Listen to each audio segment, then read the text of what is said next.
Welcome, ladies and gentlemen. This is the Money Down Pod. That is Shawn White. I am Kayvon and Shawn. We are here coming at you guys for the NFL conference preview, conference championship preview. And this is going to be a fun one. Look, we have down to 4 teams left.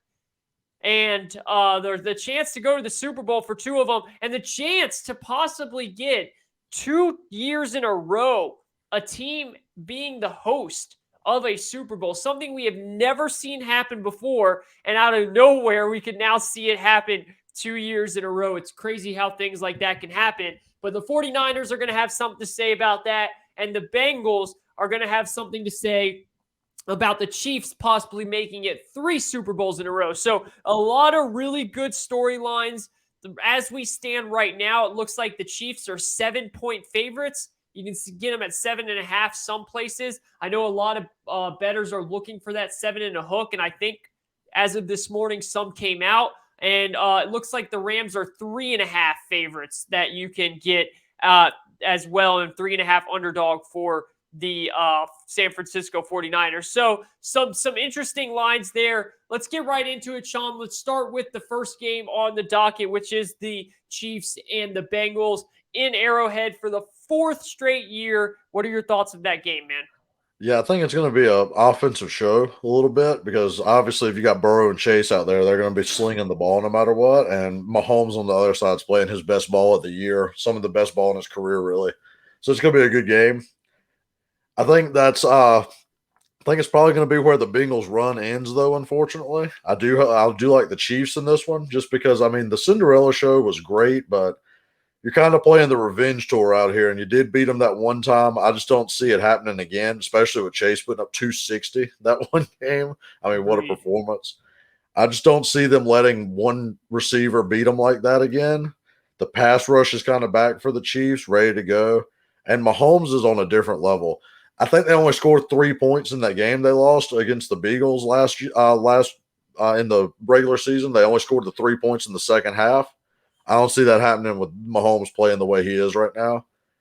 I think it's going to be a dynamic game, a lot of offense, some timely defensive plays. But I think the Bengals being here is just a great story, man. I'm really excited to see them play. Kind of take the David and Goliath kind of storyline out there, the underdog. They've got nothing to lose right here. They're not even supposed to be here. So I want to see them play free. And like I said, it's going to be a tough task because if you had to ask me a favorite to win it all, it's probably the Chiefs this year, especially with how Mahomes is playing. So I think it's going to be an uphill battle for them. It might not be as close at the end, but I'm going to like the offense to start with. I like the Chiefs right here, maybe by about 10 points right there within a score or two. Going to be a good game. Can't wait to watch it.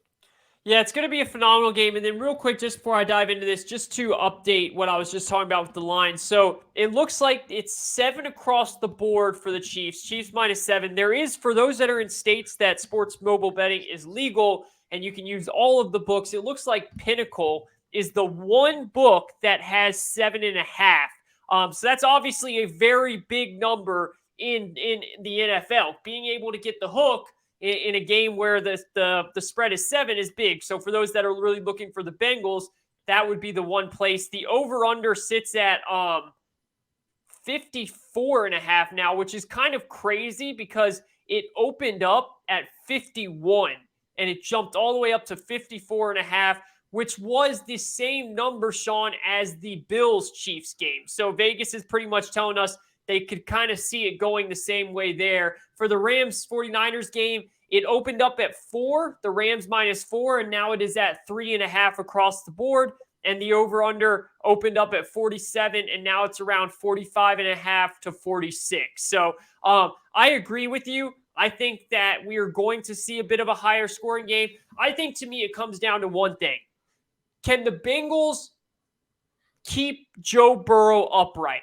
Look, they won last week without having to keep Joe Burrow upright. You're not winning in the NFL playoffs 2 weeks in a row with something like that happening. Look, you should never win a game if your quarterback's sacked 8 times. Like, if we went through the history of the NFL, I guarantee you it would be very hard to find a ton of moments where teams are winning after their quarterback's been sacked 8 times in a game. It's remarkable that the Bengals were able to win that game. It's remarkable that Joe Burrow was able to stay healthy. I mean, thank God that he was, but that was a really bad performance by the Bengals O-line. And to me, it's going to come down to that. Like, if they can keep Burrow upright, give him time to throw the ball, maybe they can have a chance here. I don't think that it matters, to be fully honest. I think the Chiefs are going to win this game. I do think it could be close for a majority of the game, and the Chiefs kind of pull away towards the end. I just think that, like you said, the Chiefs are a Cinderella story. There's something we haven't seen. And as I said on the last show, you don't see this happen in the NFL. You do not see a team with a young quarterback just go straight up in their first appearance. Even Mahomes went all the way to the AFC Championship game, lost to Brady, and then had to come back the next year to get to the mountaintop of the Super Bowl. So if they were able to do this, it's nothing. It's unprecedented. We haven't seen it happen before. It would be remarkable. But even that they made it here, and I know Bengals don't want to hear this because now that they made it here, they want to keep on going. But the fact that they are here is still pretty remarkable. And I think that the Chiefs are going to do everything they can to limit Ja'Marr Chase, just like what they did to Stephon Diggs last game.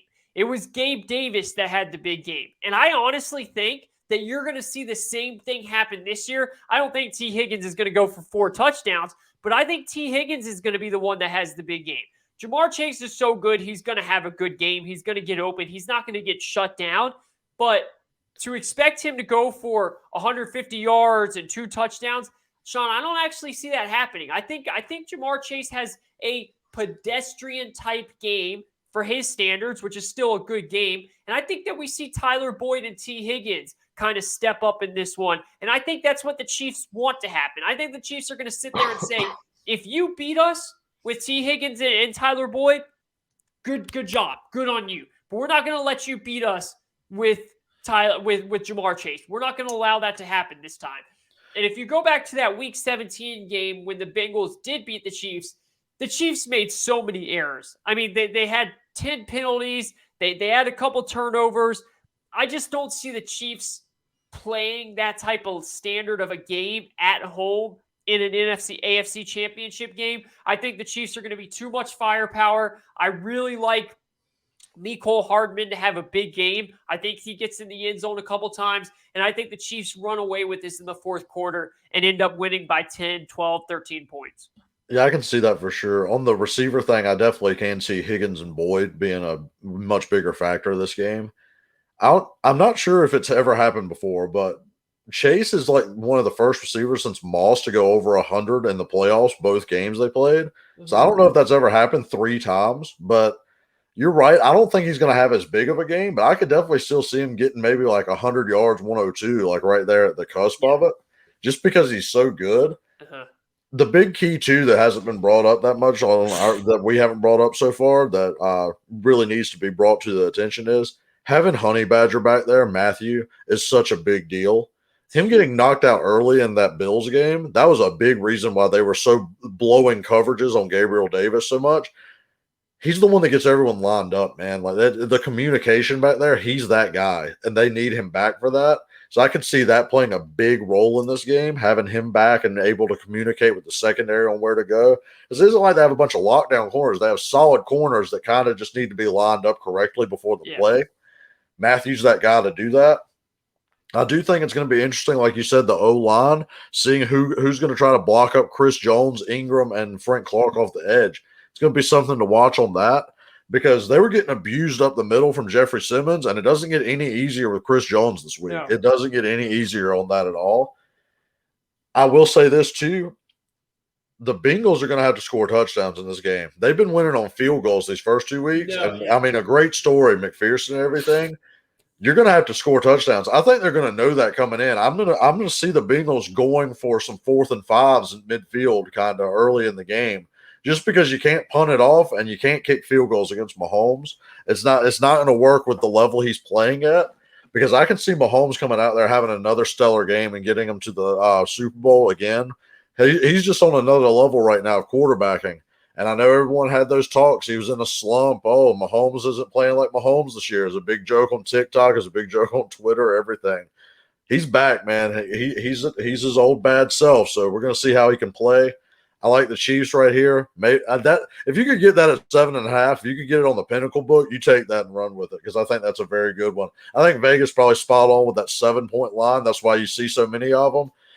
I think it's gonna be right in that 7 to 10 range. So I mean, that's where you want to be. So I like the Chiefs. No doubt. And real quick, that's a phenomenal point about Zach Taylor and something I'm going to be watching in this game because last year, McDermott made it to his first AFC Championship game, and he did the opposite of what you're saying. He came out and settled for field goals, and the Bills got up to a 9-0 lead, and instead of going for some touchdowns there, the Chiefs came storming back.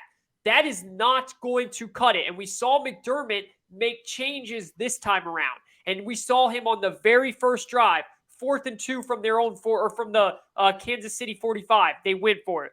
4th and 1 inside the Kansas City 5. They went for it. I expect Zach Taylor and Joe Burrow to do the exact same thing because you're right, man. And that's the way to go out against the Chiefs. Look, you can't go out being scared. If you're going to lose, go out gunslinging, gun blazing, going for it on 4th down. Don't be reckless like Brandon Staley and going for it on your own 20 or anything like that. But judge the situation in smart moments. You got to go for it because I see this Kansas City Chief offense scoring at least 4 or 5 touchdowns in this game. I just don't think they're going to be able to hold them together.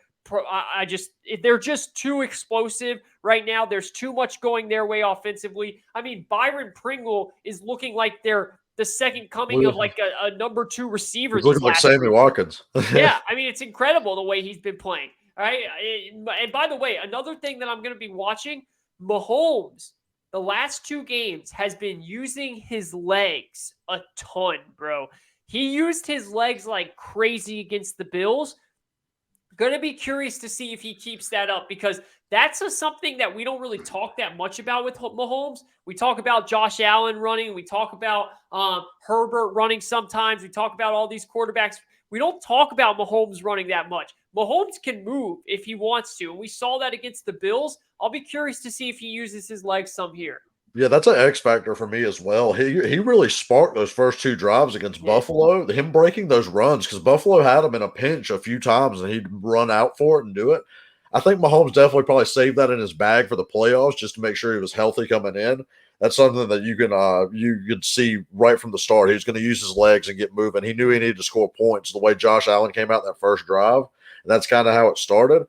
Like we were talking about going for it on 4th down as well, I do want to make the point. I think the Chiefs has probably changed a lot of opinions on how going for it really matters. Because if you're right there at that midfield area and it's punt the ball and maybe get 35 yards net field position, they can get that in one play. We saw it on the field goal and the drive that moved it down. They can get those yards back so quickly. It's no point in punting that. Just put your defense out there. If they're going to stop them, they're going to stop them at the 50. If not, they're going to get burnt either way.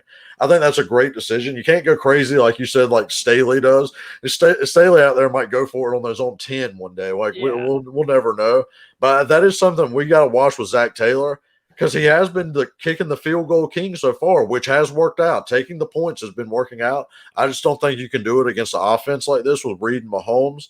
That's going to be a huge key point to see. I'd also like to see him establish Joe Mixon in the run game a little bit. Singletary came out and ran on him pretty well that first half. Then I think they saw Matthew went out and they had the advantage throwing. So I want to see if they keep Joe Mixon running a little bit more in this game to start with, kind of impose their will and make the offensive line not really be as such a detriment, dropping back in pass pro the whole time.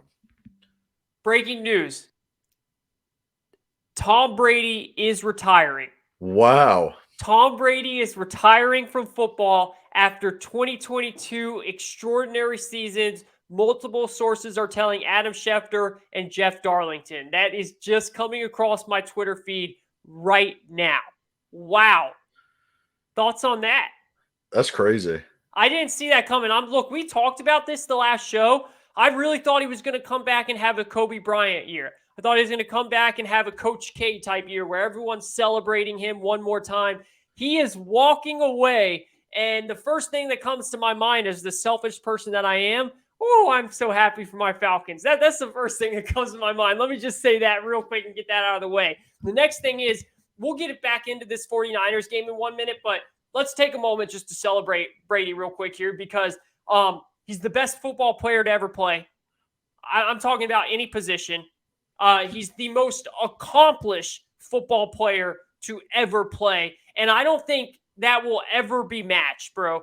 Like you can start hearing people already talk about, oh, Mahomes, he could maybe catch up to him. Accomplishment wise, I don't know if anyone's ever going to catch up to him.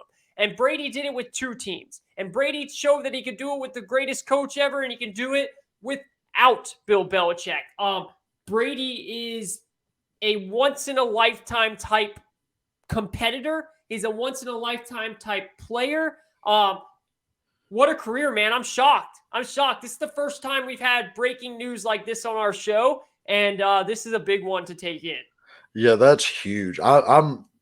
I saw the reports that like it was kind of going behind the scenes, but until something got confirmed like that, I wasn't going to really bring it up, especially on the pod. But now that that's kind of getting confirmed by Schefter and all them, that's insane, man. What a career by Tom Brady, though. You got to give him credit. All the Super Bowls, all the championship games, just the legacy he's going to leave as such a fiery competitor. I mean, he's got to be on that Jordan level of competitive spirit, like everyone talked about Michael Jordan having. He's the GOAT of football, that's for sure. No one's better, especially accomplishment-wise. He always made the runs. He always made the last drive whenever he needed to win the game. I mean, work ethic-wise, hard to find anyone better. I mean, in any really field at all, the way he dedicated his body to the sport. Just a great overall player, and you got to give him props. I know the people in New England, like in that area, Boston sports, all that, they've got to love him. I'm sure Tampa loves him too for bringing the Super Bowl to him before it. I mean, just what a career he had. Unbelievable. I'm surprised he retired. I thought he'd do the farewell tour like we talked about. But I do think, as you selfishly thought about the Falcons, I selfishly am thinking about the Jags with this head coaching stuff.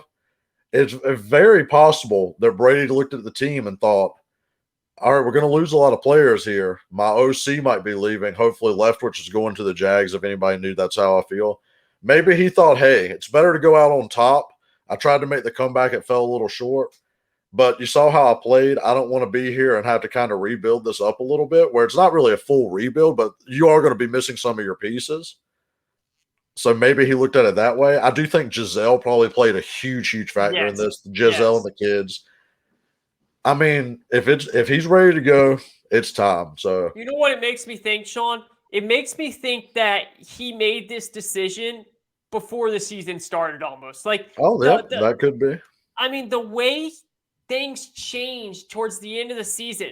Like, he knew he was coming back. It's like he said all along he's going to give 2 years to the Bucs. The fact that they won the Super Bowl, I mean, at the end of the season, the way he was talking, he looked convinced. He sounded like a Brady we've never heard before. And he just said, I'm done. And I think finally, for the first time in his life, it's resonated to him that he's done enough. Like, I don't think he's ever really finally had that. And I think with the fact that Giselle and all his family, I think finally he's looking at, and I think you're right. Maybe he's also looking at the team and saying, this was it. We had that 1 year. We brought everyone back. We're not doing that again. We're going to lose Godwin. We're probably going to lose a couple players on that defensive line. We're probably going to lose Leftwich, hopefully to your Jaguars for your sake. Like that's what he's probably looking at and saying, also, I'm going out. I mean, just think about this real quick. In his 22nd season, he led the NFL in passing touchdowns and passing yards. In his 22nd season. So the man is going out with everyone being able to say he left with having the most touchdown passes in the NFL. That's phenomenal. You never know what. You go back, man, the offensive line might not be as good. You don't want to go out with an ACL injury, or you don't want to go out crippled and hurt like that. He's going out literally on top, other than winning a Super Bowl, which he did last year. I think he's being smart. I think he's being smart about this. Yeah, I agree too. Like I said, with the way the team is going to kind of get broken down a little bit just because they had to after bringing everyone back.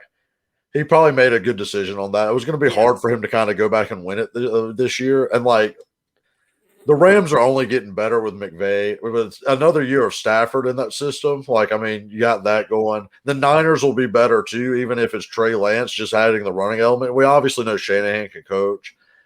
I think it's just time for him, and he just made the decision. He talked to Giselle, the kids, everything.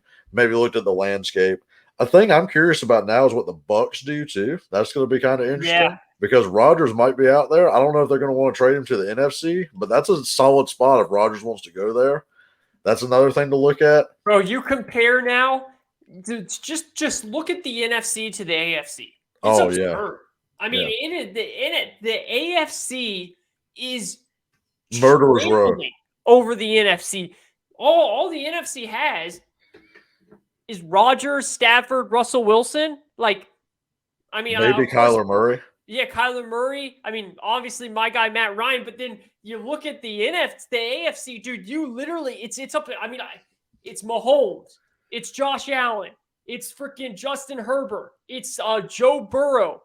Deshaun Watson's still in the AFC, even though we haven't seen him in a while. And then you have the guys. What? Lamar.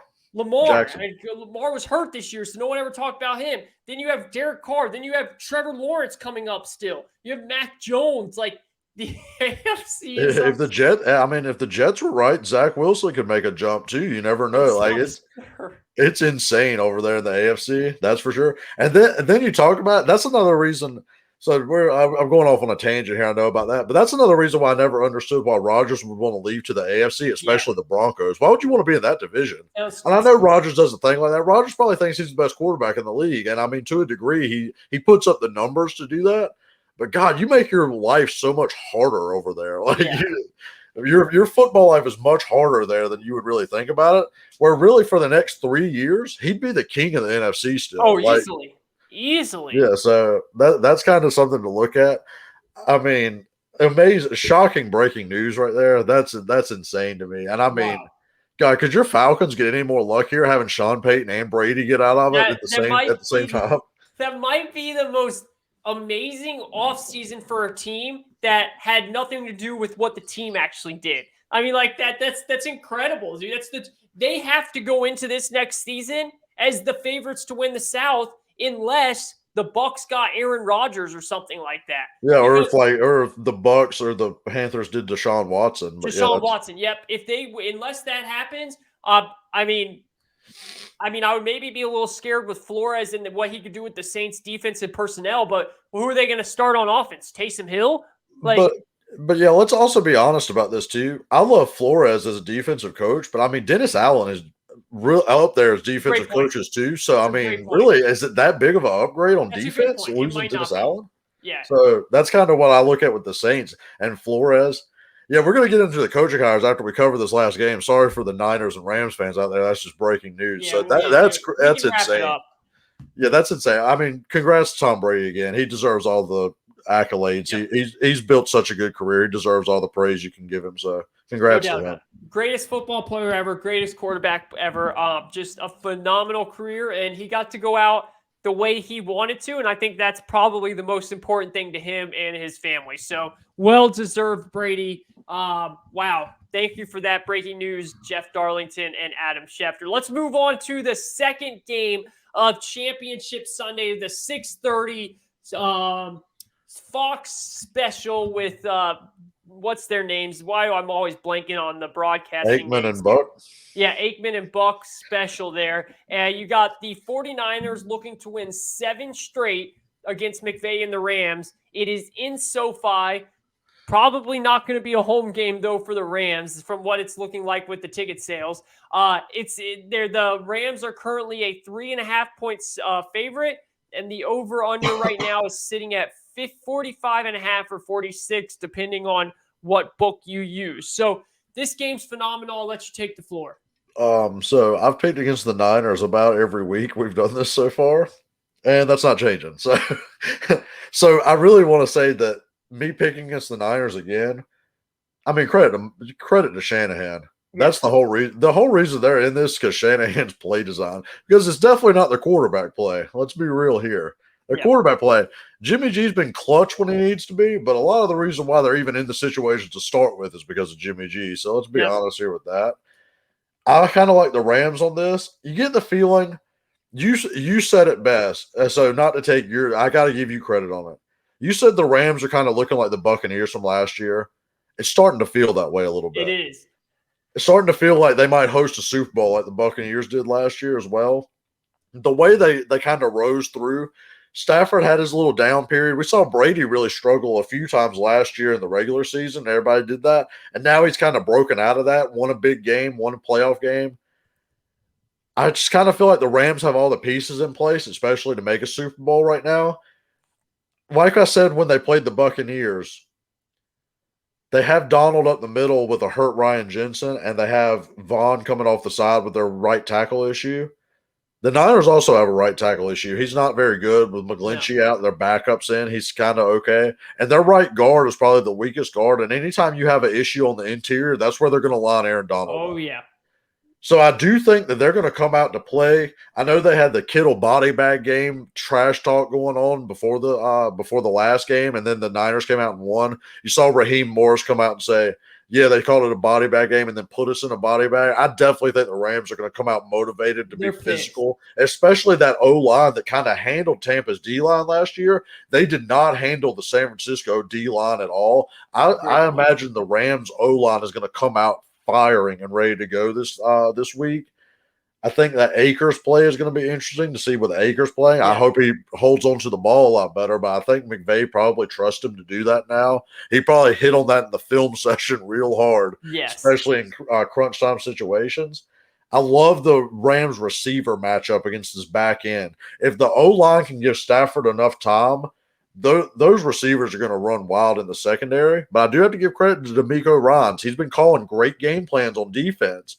And you can see that even in his first year at D coordinator, he can be a star for sure. Yes. I just kind of like the Rams' firepower, which I've said about whoever's playing the Niners the first 3 times. I picked against them with the Packers. I did pick them against the Cowboys. I forgot about that. Yeah, you did. Everyone kind of picked them against the Cowboys. I like the Rams in this. I'm with you. I'm on the Rams, and I'm on the Rams on the spread as well. Look, you said it. What I said.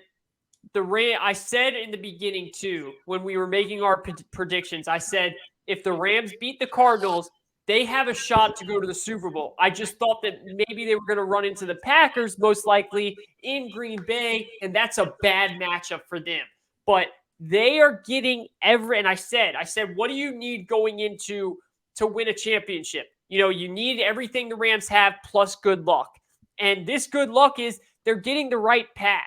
The only thing now is they have to beat a team that they haven't been able to beat. And to just kind of hit on that, like the Bucs a little bit further, it honestly also has a little bit of a feel like the Bucs with the Saints. The Bucs got destroyed by the Saints during the regular season twice. And then the playoffs come around. It wasn't in the championship round. It was in the divisional round. They had to beat them, and they did it. And you know how they did it? They did it by their defense. Their defense turned over Brees 4 times that game. And Shawn, my whole thing into this game is I think the Rams defense is going to take this personal. And I think that unfortunately, this is going to be a bad last game for Jimmy G. I think that the Rams D is going to mess with Jimmy G. And I think that he's going to have a bad game. I think he's going to have a 2-interception type game. I think the defense is really going to take this personal. They're going to take Aaron Donald, who never talks that talk like that in the media, came out and said, we're not losing again. Like he said that. And for him to, you just feel the Jalen Ramsey saying stuff like, as long as Stafford keeps playing the way he's been playing, which the way he's been playing, I have all indication to think that he will. And he doesn't go out there and have a bunch of bad turnovers. I think that the Rams are going to ride their defense into a win on this one. Also, Cooper Kupp has gone well over 100 yards in both matchups during the regular season. Like you said, with their matchup against that secondary, I think Cooper Kupp has a phenomenal game. Look for Tyler Higbee.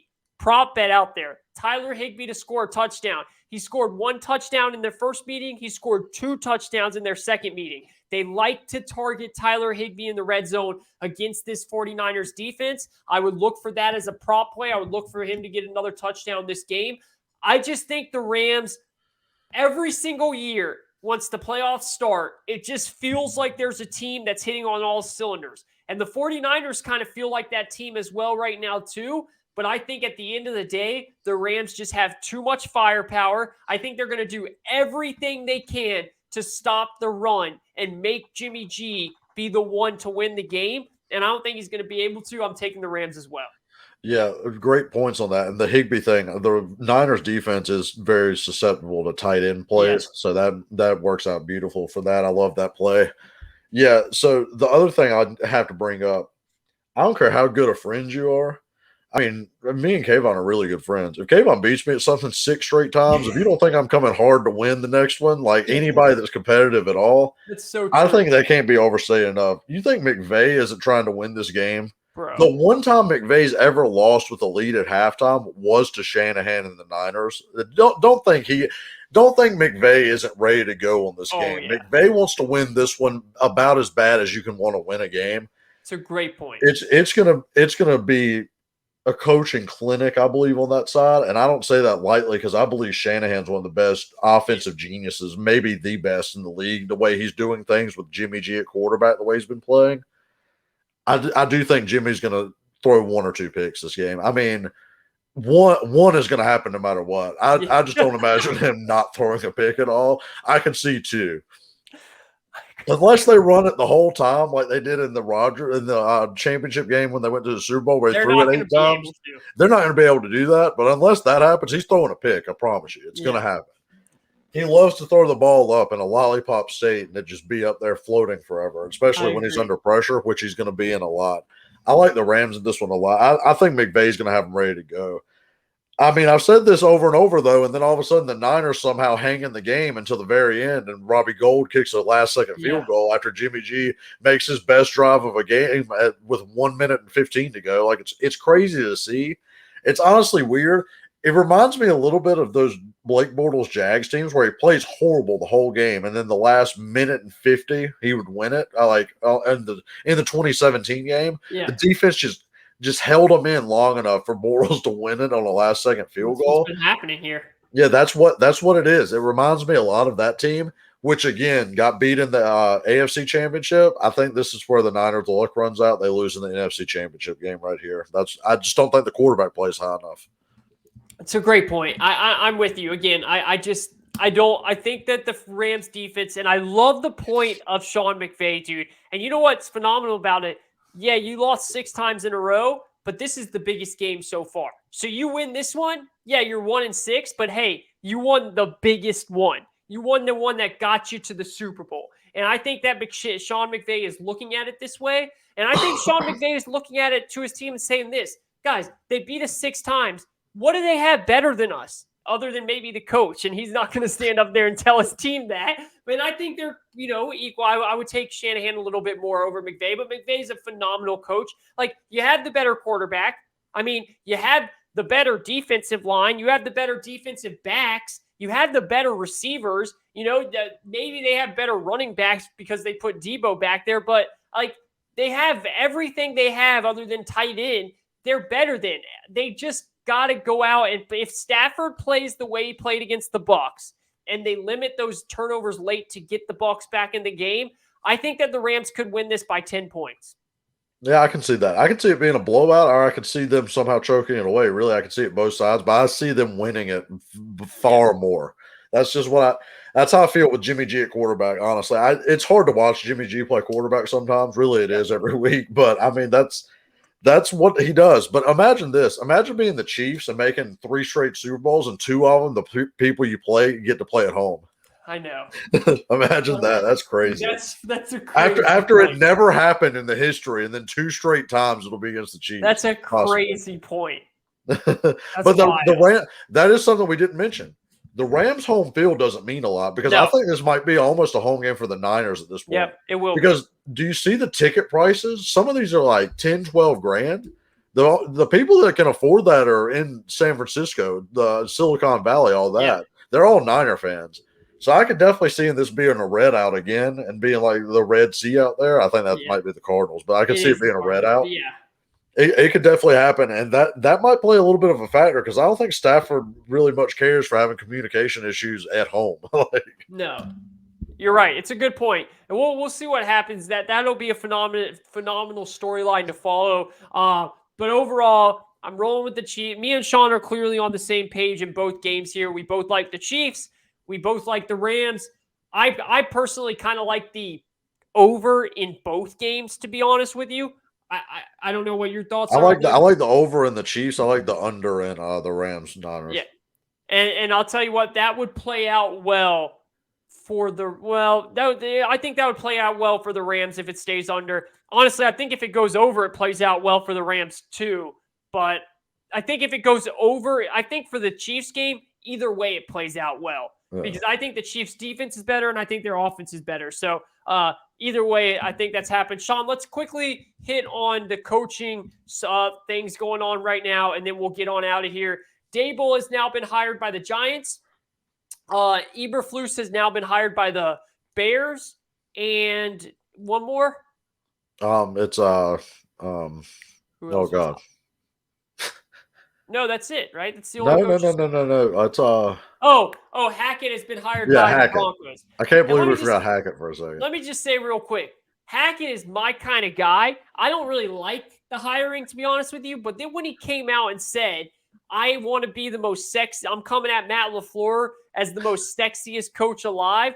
Bro, that's something I would say. I would walk up on my first press conference and I would take my shirt off or something and say, I'm coming for you. You know, like I like that kind of attitude right there. So Matt LaFleur, I mean, Nathaniel Hackett is starting to win me over a little bit by some of those quotes right there. I'm on with you, Hackett. I like it.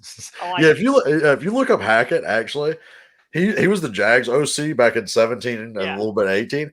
He actually has some gems like that, man. He's actually kind of funny. Like, he's a funny dude. A lot of people will like worry about him being a leader, but I think he's kind of like one of the guys, man. Like, he's out there. I think he'd still probably command respect. Like, Rodgers seems to really respect him and like him.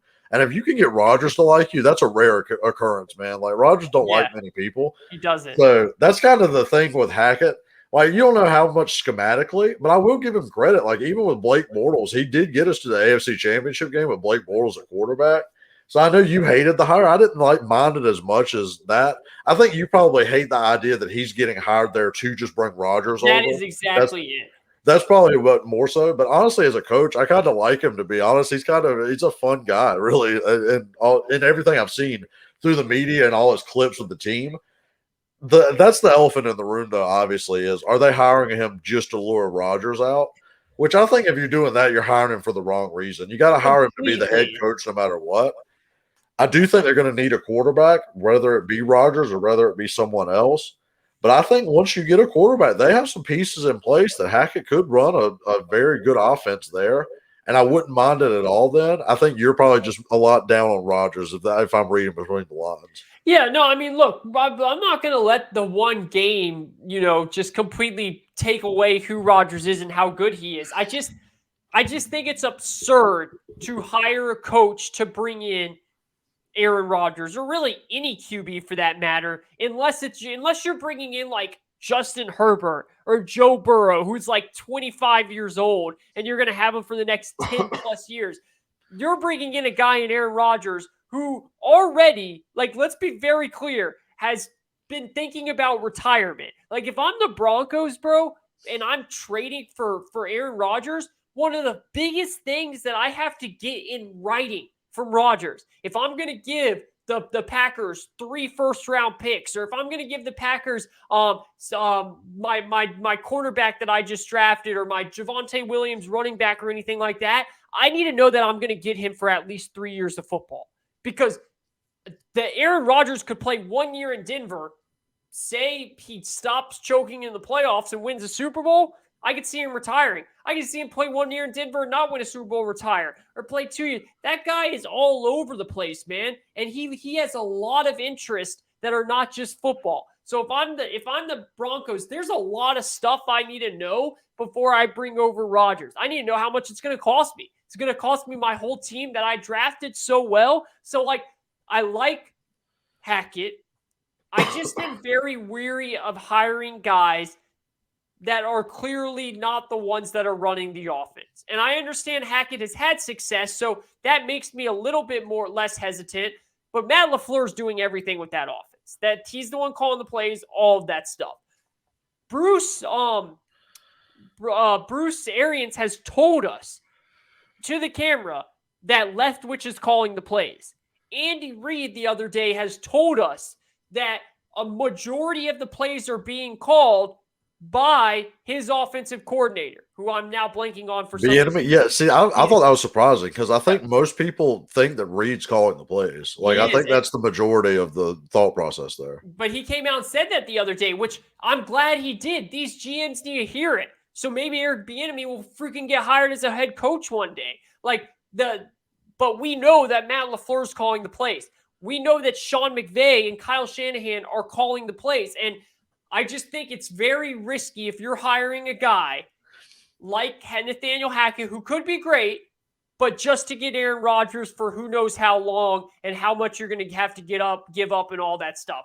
I just think there were better candidates out there that I would have looked into. I think the Broncos are looking too much into just grabbing Rodgers. That's the only reason I like it. Hackett could go on and be a great coach. And he has shown that he can do some big things like what he did with your Jags team in 2017. It just worries me a little bit. That's all. My favorite hire so far is Brian Daboll with the Giants. I absolutely love what the Giants are doing. I love how they are finally, for the first time, hiring outside of the organization. All they've been doing for the last 10 plus years in the front office mainly is hiring guys that were in there. They went and got a Bills front office executive guy. They went and got a Bills offensive coordinator. So that means they're pairing two guys that have worked with each other, that know each other, and they're bringing in someone that, most importantly, this is the most important thing here, that believes in Daniel Jones and believes in that team. Miami wanted Brian Daboll very, very bad. They offered him the contract. The fact that he took New York tells me one thing and one thing only. He likes Daniel Jones more than he likes Tua Tagovailoa. That's what he's telling me. Because John Mara came out the other day and said, we haven't given Daniel Jones a chance yet. We haven't built him anything here yet. So we're going to run it back with him and see if we can build him a legit offense. They're not going to go after Deshaun Watson or anything like that, or Russell Wilson. So Brian Daboll knew that before taking the job. That tells me that he sees something in Daniel Jones and he sees something in this offense, and I like that. Yeah, that's my favorite hire as well. And I mean, it's amazing what happens when you line up your coach and GM on the same page. Jacksonville. So it's amazing what happens when you do that, and then all of a sudden you look like a smartly run organization. It's amazing what happens. I also think that's a big thing. I do think the Daniel Jones over Tua thing is there, but I do also believe that if Daniel Jones comes out and is terrible for a year, I think Morrow would probably kind of agree, especially if they do some things to build, like if they build an O-line this year. I think Morrow would kind of leave that in Daboll and Shane's hands to go pick somebody else up.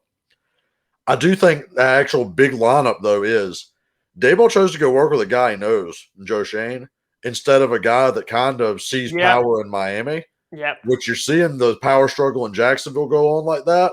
I think that's something that's been highly underrated.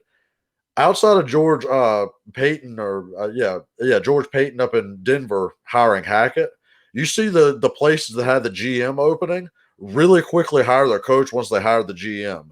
Shane brought his guy Daboll in immediately. You saw Ryan Poles bring Eberflus almost immediately into it, like not really interviewing other people that quickly. That's kind of what you see there. You see spots where the GM and the coach get aligned up, be the most well-run places. And even if the Eberflus hire doesn't work, at least him and the GM are on the same page. I think that's very, very. Same thing happened with the Falcons last year. Yes. Even though it was two different, Arthur Smith and Fontenot knew each other, and it was like a bang, bang. Fontenot was hired, Smith was hired. It was right like that. And I think that's kind of proven to be the way to go, and that's hopefully something that Jacksonville learns on there. But you can see how Balky at GM and how Greer for Miami are holding up these two searches clearly. Clearly, it's holding him up. And that's something that's happening right there. For Dayball, I love the Dayball hire. I think coordinator-wise, him and Leftwich are probably the top coordinators available, with Peterson and Caldwell being the top outside people available. McDaniels, I put on a different level because we got the coaching rumors. McDaniels kind of picks and chooses what he's doing. If he wants the Raiders job, that would have been where he was going. He's only interviewing that one. So I never throw him in with the other coordinators. He's so different of a candidate. I love the Dayball hire. If anyone's going to fix Daniel Jones, it's going to be him. I do want to slow people's roll in these Daniel Jones, Josh Allen comparisons, though. My God, please stop that. Daniel Jones' arm is nowhere near Josh Allen. And while Daniel Jones is athletic in a straight line, he's more Alex Smith running the ball than Josh Allen running over people making cuts. I do like that, so I want to see how Dayball does on that. I think that also gives him a good chance to where if Daniel Jones doesn't work in a year or two, you have your guy and they can make the draft pick at the end.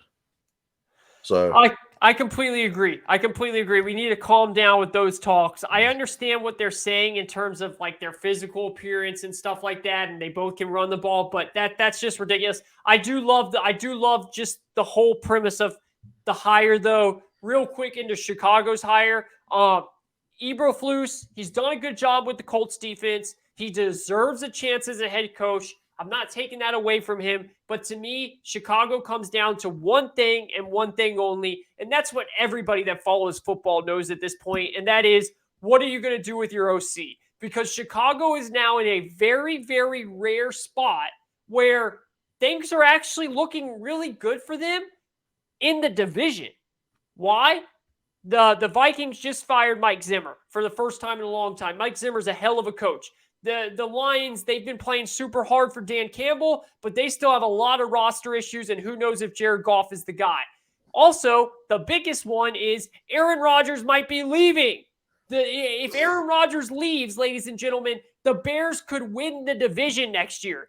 Justin Fields could take that big of a leap. It wouldn't even have to be that big of a leap. They could win the division if they are able to do right by Justin Fields and develop him the right way. We have seen numerous quarterbacks take a sophomore jump.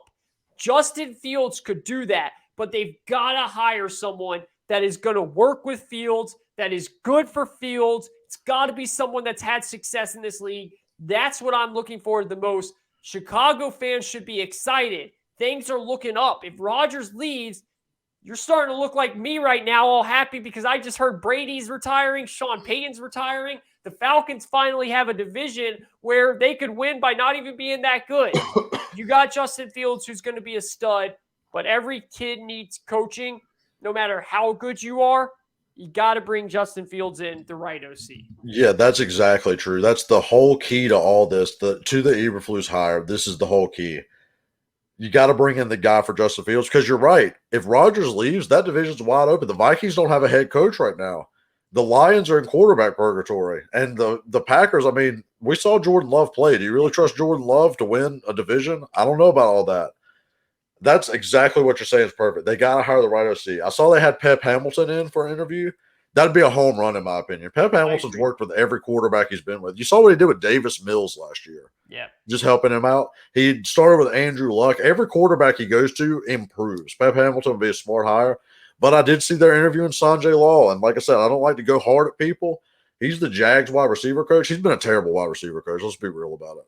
He's been a wide receiver coach for 11 years. Has 3,000-yard receivers.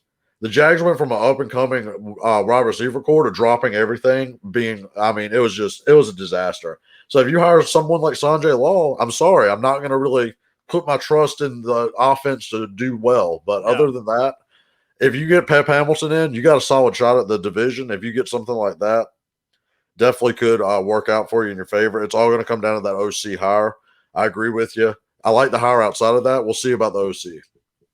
No doubt about it. Awesome stuff here. Hopefully, for your sake and for others, we'll have some more hires that we can talk about on Monday. There's still a lot of jobs out there where coaches need to be hired, and we'll be following along as we go. Everybody, enjoy your championship Sunday. If you are a fan of the Rams, the 49ers, the Bengals, the Chiefs, best of luck to you. If you are a fan of football, let's hope for two really good games. Can't wait to talk about the Super Bowl matchup next week. Enjoy your weekend. Enjoy your championship Sunday. We'll be back on Monday to talk all about it. This is the Money Down Pod. Follow us on Twitter, like and subscribe. Thank you very much.